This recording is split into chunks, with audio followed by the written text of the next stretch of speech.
ষষ্ঠ হতে দশম শ্রেণীর এবং জব সলিউশনের শর্টকাট গণিত ক্ষেত্রফল ও পরিমাণ নির্ণয়।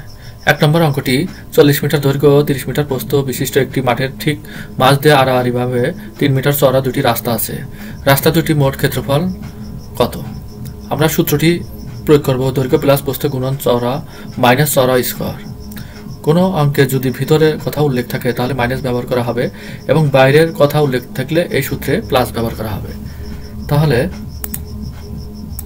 আমরা এখানে দৈর্ঘ্য হচ্ছে ৪০ প্লাস প্রস্থ ৩০ গুণ চওড়া ৩ মিটার মাইনাস ৩ স্কোয়ার।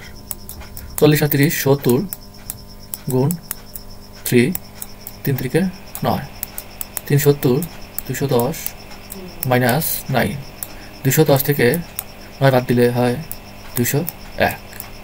এটি আমাদের ২ নম্বর অঙ্কটি একই সূত্রের সাহায্যে একটি আয়তাকার ফুলের বাগানের দৈর্ঘ্য ১৪০ মিটার এবং প্রস্থ ১০০ মিটার। বাগানটি পরিচর্যা করার জন্য ঠিক মাঝ দিয়ে ৩ মিটার চওড়া দৈর্ঘ্য প্রস্থ বরাবর রাস্তা আছে। রাস্তাটির ক্ষেত্রফল নির্ণয় করো।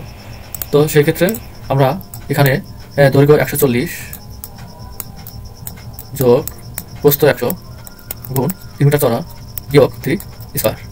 ১৪০ ২৪০ গুণ 3 3 থেকে ৯ ৭২০ মাইনাস ৯ ৭১১ ৭২০ থেকে ৯ দিলে ৭১১। ধন্যবাদ সবাইকে, ভালো থাকবেন।